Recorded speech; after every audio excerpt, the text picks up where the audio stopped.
오늘 주님께서 주신 말씀은 이사야서 39장 1절로 8절까지의 말씀입니다. 다 같이 한 목소리로 봉독하시겠습니다. 그때 발라단의 아들 바벨론의 왕 무로닥 발라단이 히스기야가 병들었다가 나았다 함을 듣고 히스기야에게 글과 예물을 보낸지라. 히스기야가 사자들로 말미암아 기뻐하여 그들에게 보물창고 곧 은금과 향료와 보배로운 기름과 모든 무기고에 있는 것을 다 보여주었으니 히스기야가 궁중의 소유와 전 국내의 소유를 보이지 아니한 것이 없는지라. 이에 선지자 이사야가 히스기야 왕에게 나와 묻되 그 사람들이 무슨 말을 하였으며 어디서 왕에게 왔나이까 하니 히스기야가 이르되 그들이 원방 곧 바벨론에서 내게 왔나이다 하니라.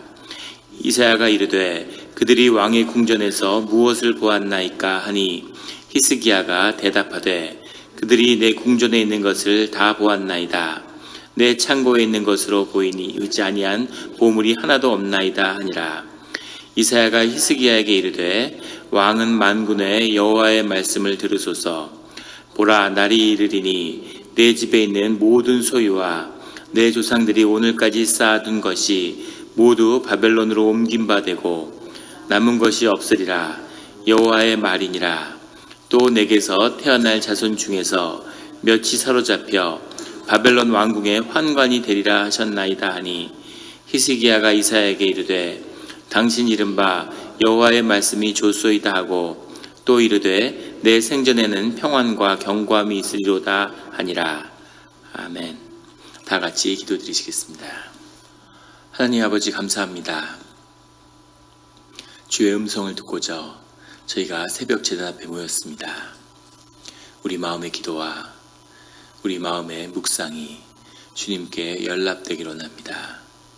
감사드리며 예수 그리스도의 이름으로 기도드렸습니다. 아멘. 오늘 이사야서 39장의 말씀이 이렇게 시작하고 있습니다. 그때 발라단의 아들 바벨론 왕 무로닥 발라단이 히스기야가 병들었다가 나았다 함을 듣고 히스기야에게 글과 예물을 보낸지라. 히스기야 왕이 아시리아의 그런 영향하에서 벗어나고 그 다음에 병에서 고침을 받았다고 하는 그 소식이 전해지자 신흥 새로 떠오르는 나라였던 바벨론의 왕이 히스기야에게 글과 예물을 보냈다는 거죠. 이 무로닥 발라딘은 한번 아시리아에게 저항했다가 기원전 721년경에 저항했다가 왕위에서 쫓겨났다가 다시 복권돼서 돌아온 아마 그 직후가 아니었을까 이렇게 생각됩니다. 이 히스기야와 예루살렘의 회복 이것을 보고 바벨론이 신하를 보냈는데 이것은 그 당시에 왕이 아프다가 나으면 이렇게 사신을 보내서 그것을 기념하고 경축하는 그 하나의 외교적인 그런 관례였다고 합니다.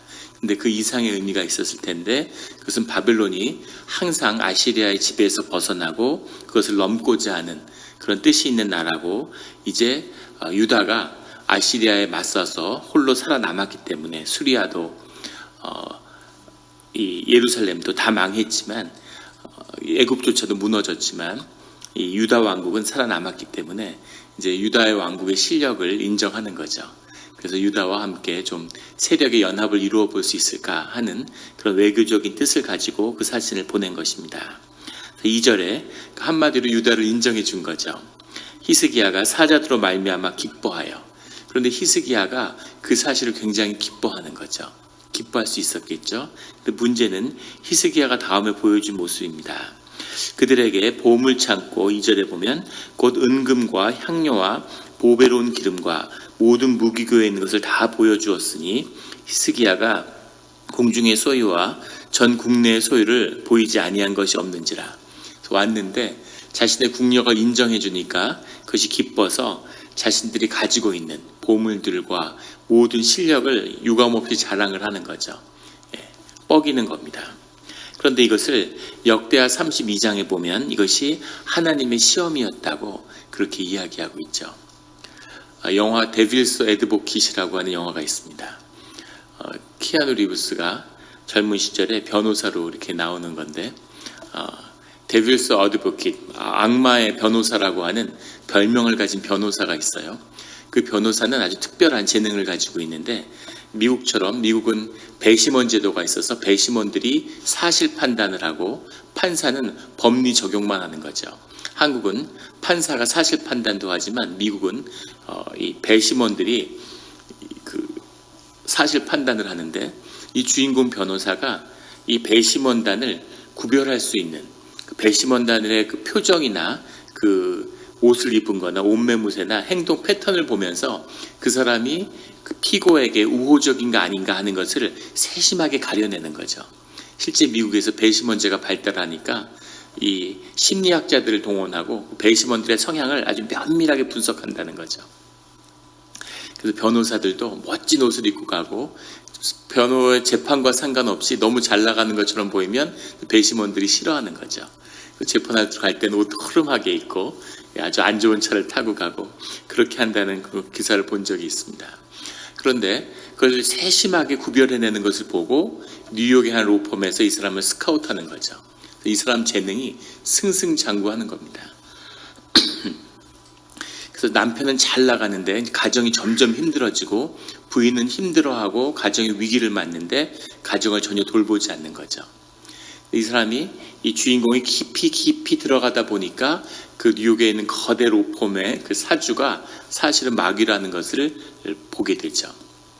충격을 받고 나중에 마귀의 가진 유혹에도 불구하고 그걸 다 거절하고 그리고 자기 고향으로 돌아오죠. 자기 고향으로 돌아오는데 고향에 돌아와서 이제 첫 재판을 나가려고 이렇게 준비하고 있는데 그 재판이 끝나자 그러니까는 그 아주 억울한 일을 당한 사람을 도와주는 거죠. 의로운 그런 변호사 역할을 하고 나니까 기자가 와서 당신은 정말 의인이다. 정말 어떻게 이렇게 훌륭할 수가 있느냐고 막 극찬을 하면서 인터뷰를 한번 하자고 합니다. 그러니까 그러자고 이렇게 얘기하고 떠나는데 그 기자도 이제 마귀가 기자로 변해서 찾아온 모습으로 바뀌면서 영화가 끝나죠. 굉장히 마지막 장면이 인상적이었는데 많은 시험을 다 이기고 나니까 마지막에 시험이 하나 기다리고 있는 겁니다.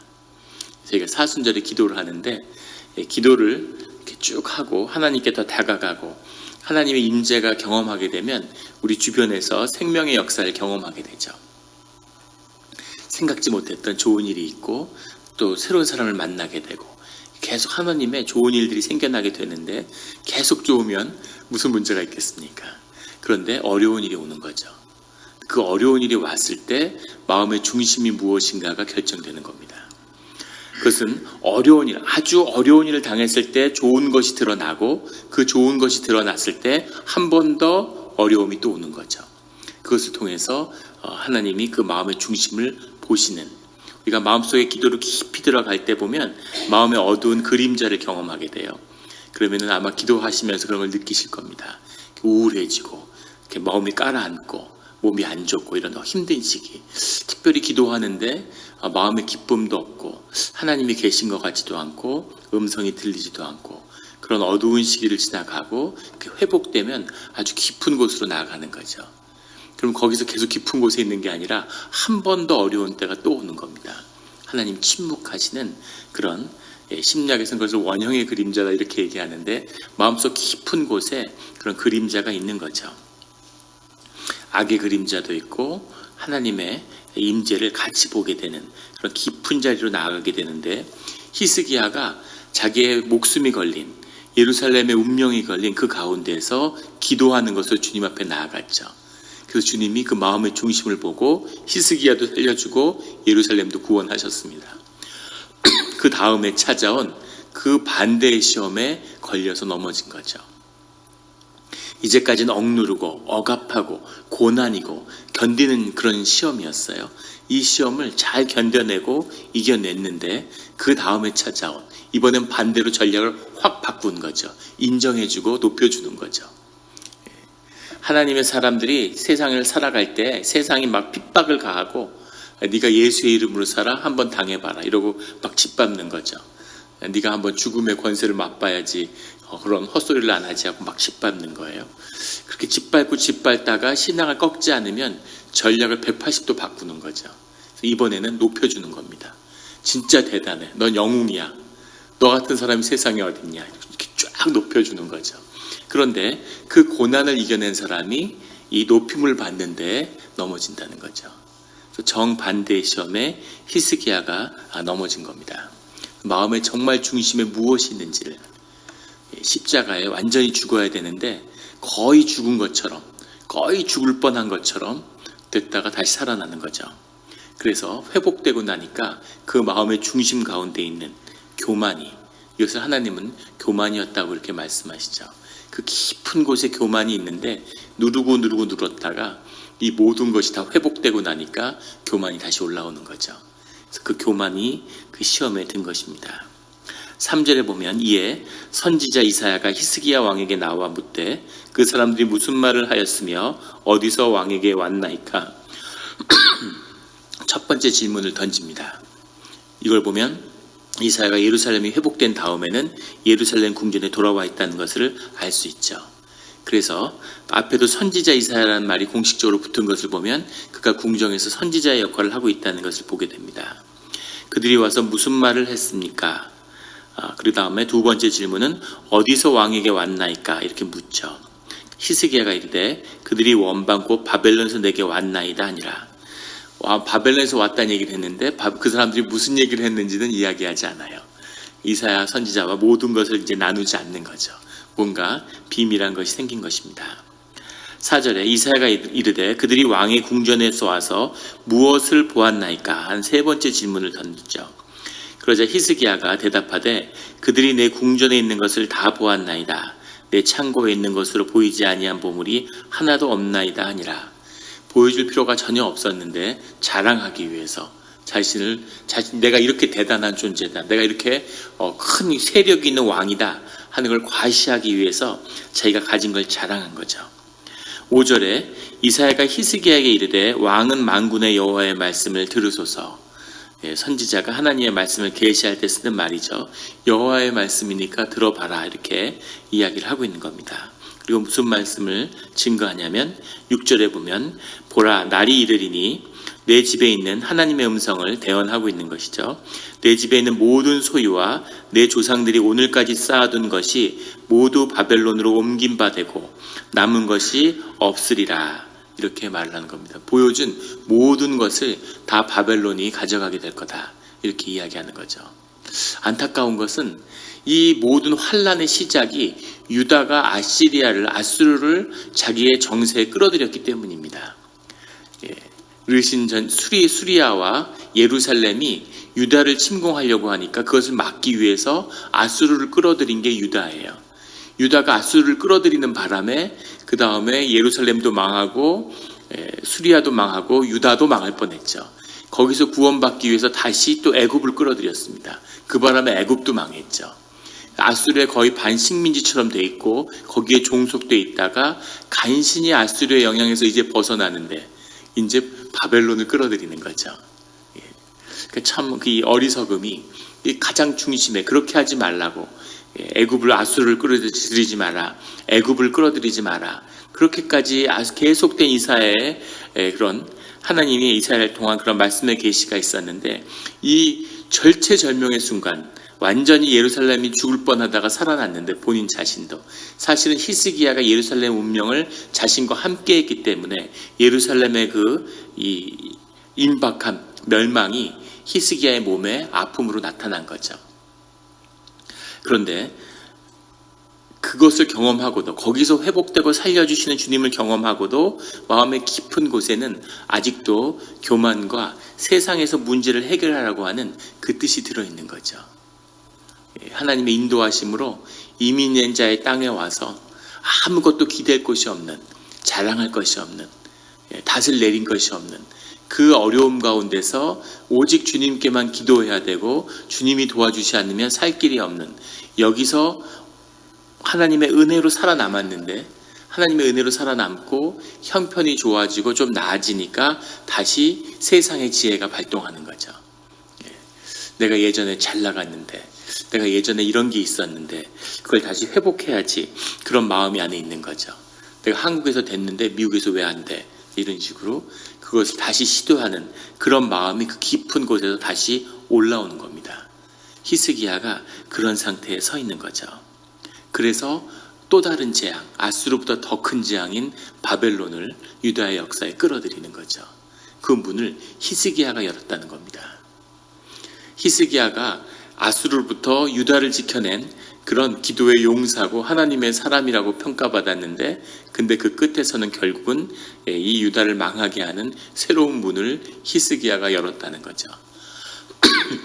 지도자라고 하는 것, 리더십이 얼마나 중요한 것인가를 보여주는 것이고, 그가 유다의 운명이 그의 삶 가운데 이렇게 걸머져 있는 거죠.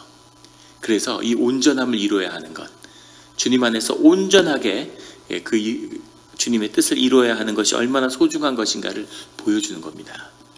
실제 히스기야가 이 일을 했기 때문에 바로 망한 게 아니라 망하는 데까지는 100여 년의 세월이 걸렸죠. 하지만 그 시작의 문을 히스기야가 열었고, 주님이 이것을 보고 유다는 희망이 없구나 이렇게 생각하시는 거죠. 다윗의 왕조를 지켰는데 이제 유다는 망해야 되는데 히스기야를 보고 하나님의 마음이 좀 움직이신 거죠. 그래서 기회를 한번 주신 거예요. 히스기야가 유다의 운명을 바꿀 수 있을까?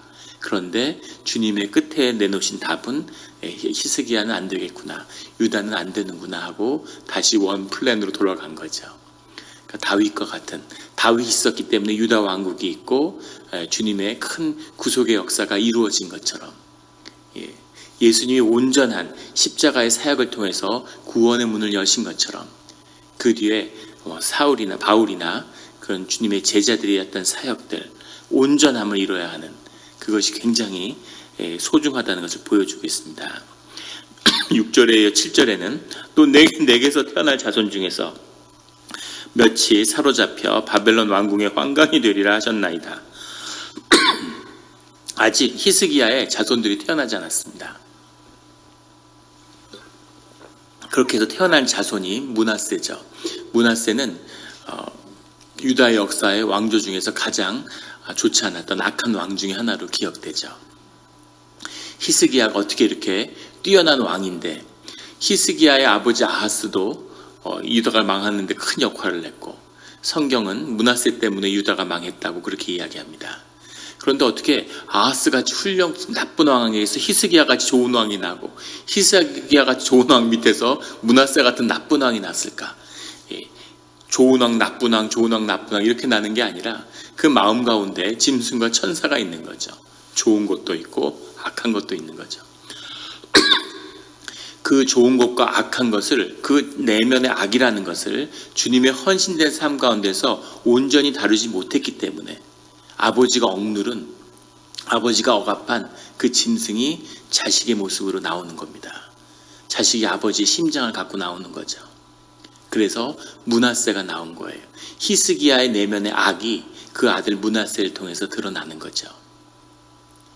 한국에 한 대형교회가 있는데 거기에 권사님, 장로님들을 만나면 지금 사회적으로 큰 무리를 일으키고 있고, 그 교회를 만드신 목사님은 정말 훌륭하고 정말 최고의 목사님이셨는데, 그 후임 목사님은 교회 부흥만 관심이 있고 막 물질적인 것만 관심이 있고, 그렇게 악한 목회자가 왔다고. 그 좋은 목사님은 너무 좋았는데 어떻게 후임이 이런 목사님이 올 수 있었을까?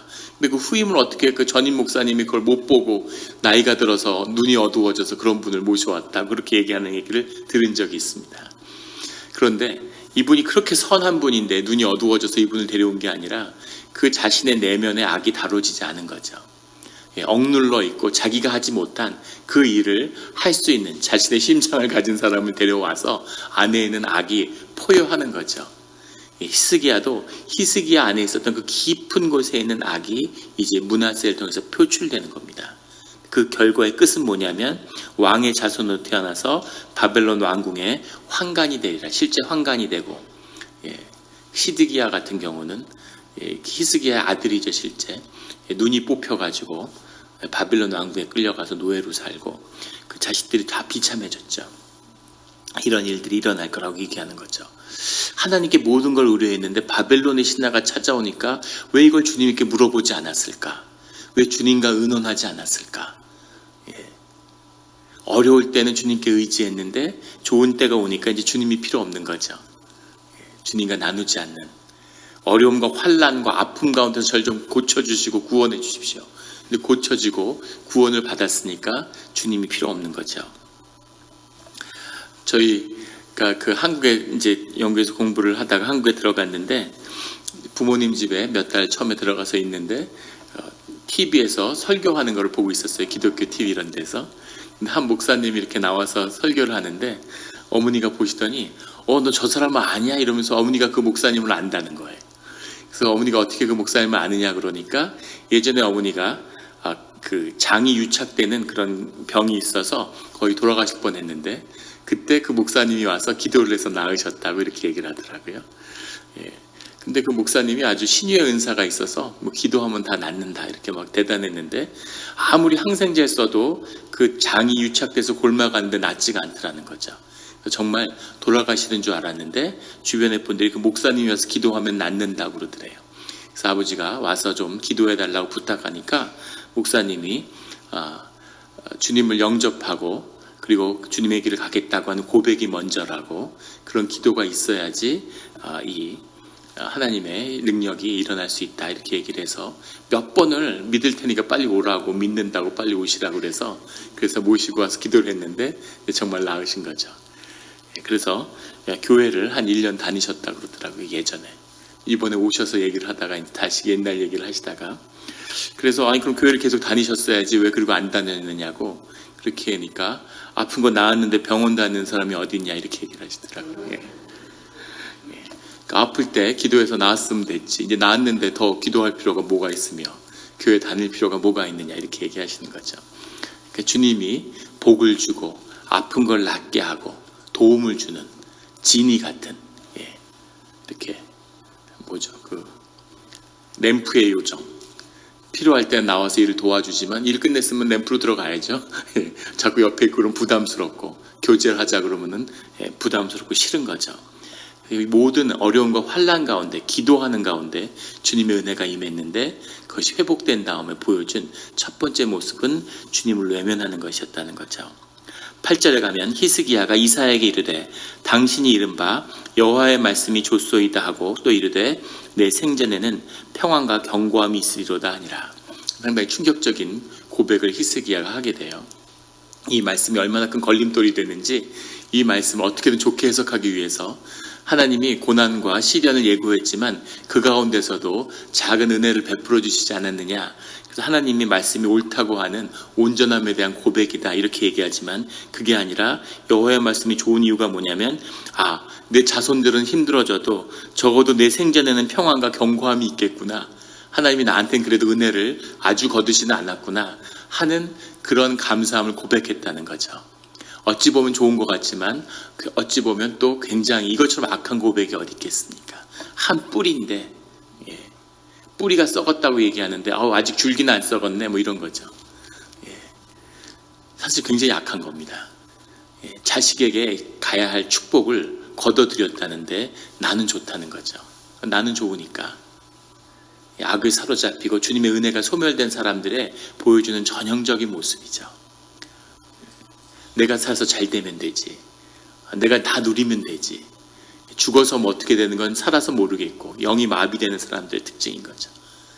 자녀들을 보지 못하는 내가 이 나이 돼갖고 무슨 뭐 교회 다녀서 뭘 하겠다고 내가 이미 이 나이 돼서 은퇴했는데 무슨 뭐가 있겠다고 그것은 주님을 모르는 겁니다. 영이 무언지를 영의 역사를 알지 못하는 거죠. 한국의 그 광화문에 있는데 제일감리교회인가 이름이 그랬던 것 같은데 그 이승만 박사가 교인이었고 그랬던 교회죠. 그 3.1운동 때 그 전단문을 복사했던 그런 유서 깊은 교회입니다.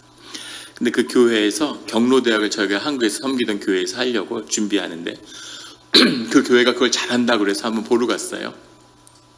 왜 잘하나 하고 보러 갔는데 딴 이유가 있는 게 아니죠. 그것을 이렇게 봉사하는데 봉사자 중에 93세 된 장로님이 계시는 겁니다. 89세 된 권사님도 계시고 그분들이 음식을 서빙을 해요. 오는 경로대학에 앉아서 음식을 받는 분들이 70대입니다. 근데 90대 분이 서빙을 하는 거죠. 거기서 무슨 사역을 해도 다 잘 될 수밖에 없는 거죠. 그분의 존재가. 건강하니까 그렇게 봉사도 하지 그럴까요? 봉사를 하니까 하나님이 건강을 주신 거죠. 그 은혜가 내려가는 거죠. 교회가 잘 될 수밖에 없고 그 신앙을 하나님이 보시고 자녀를 축복하시는 거죠. 그 자녀와 이게 하나님은 우리는 세상에 속아서 인디비주얼로 나를 인식하는 거죠. 내가 태어나서 내 삶이 있고 내가 잘 먹고 잘 살고 내가 성공하고, 근데 주님이 우리를 보시는 눈은 전혀 그렇게 보지 않습니다. 그건 영의 실제가 아니라 세상에 속아서 우리가 실제를 잘못 오해하고 있는 거죠. 하나님은 우리를 한 가족, 한 덩어리로 보세요. 한 교회로 보시죠. 우리 가족이 다 저주받았는데, 교회가 다 망했는데 나만 축복받았네. 세상에 그런 축복은 없습니다. 그런 축복이 있다면 그것은 마귀가 준 거죠. 살면 다 살고 죽으면 다 죽는 거죠. 하나님이 그 가족을 축복하는 것입니다. 자손들이 환관이 되고 노예가 된다는데, 나는 그래도 살아서 평안을 누리겠구나. 이게 무슨 의미가 있겠어요? 삶에 옷을, 몸을, 우리 육신을 바꿔 입을 뿐이지 우리의 영이 영생 가운데 있는데, 자신의 삶에 임한 저주를 보고도 사실은 이때 정말 옷을 찢고 회개하고 기도로 나아가야 할 때죠. 그런데 몸과 마음이 지쳤는지, 그래, 난 살아서 평안하니까 그럼 됐다, 이제 이런 식으로 자기의 삶을 마감하는, 히스기야 개인의 인생이 아니라 이것으로 인해 유다 왕국과 그의 가족들의 운명이 모두 끝나버렸다는 거죠. 정말 중요한, 영으로 깨어나서 분별하고 정말 중요한 자리에서 주님의 뜻을 의지하고 따르고, 커 보이는 18만 5천이 성을 에워싼 게 그건 커다래 보이고 위협을 느끼니까 막 기도하고, 그리고 사신들이 찾아온 것, 이건 사실 더 큰 위협이었는데 이건 위협인 줄 모르고 자기의 모든 것을 내주고 멸망의 길로 들어서 버리는, 정말 기도의 때를 찾아야 하는, 그것이 우리가 오늘도 새벽에 기도하고 주님의 뜻을 구해야 하는 100년 뒤의 일인 것입니다. 오늘의 기도가, 오늘 우리가 아침에 새벽에 드리는 주님을 향한 기도가 100년 뒤에 우리의 자손과 우리 가족의 삶을, 우리 교회의 삶을 결정하는 그런 모습이 될 수 있다는 거죠. 그런 것을 확증하는, 그런 기도를 드리는, 그런 모습으로 주님을 영접하는 우리 영락교회 새벽기도, 오늘의 기도가 되기를 주의 이름으로 축원합니다. 기도드리시겠습니다. 하나님 아버지, 감사합니다. 주님, 귀한 말씀을 주시니 감사하고, 이런 말씀을 접할 때 우리 마음에 두려움과 떨림이 있습니다. 우리가 어리석고 우리가 알 수 없고 주님, 우리가 분별할 수 없음을 주님이 아십니다. 하지만 우리가 주님을 사랑하고 늘 주님께 나아가기를 원하고 주님과 함께하기를 원합니다. 주님 함께 하시고 영으로 우리와 하나가 되셨사오니, 주여 아버지여, 우리가 새벽에 기도할 때 분별할 수 있게 하시고 우리가 주님의 뜻에 따라 순종할 수 있게 하여 주시옵소서. 주님, 오늘 우리가 간구하는 기도, 어떤 자리, 어떤 위기에 있어도 그것이 끝이 아니오니 주여 아버지여, 그 자리에서 주님께 무릎 꿇고 다시 한번 간구하는, 기도하는 그런 깨끗한 신앙이 되게 하여 주시옵소서. 우리의 삶의 모습이 어떤 모습일지라도 오늘 우리가 기도하는 가운데 주님의 축복이 우리의 자손들에게 흘러감을 믿습니다. 또 우리가 기도하고 새벽에 무릎 꿇는 자들의 그 고백과 그 기도로 인해서 우리 영락 공동체와 교회를 주님이 축복하심으로 인해 감사를 드립니다. 주여 아버지여, 능력의 기도를, 새벽의 기도를 주님이 들으셨사오니 주여 아버지여, 그 기도 가운데 주님이 부으시는 축복을 더하여 주시옵소서. 감사드리며 예수 그리스도 이름으로 기도드렸습니다. 아멘.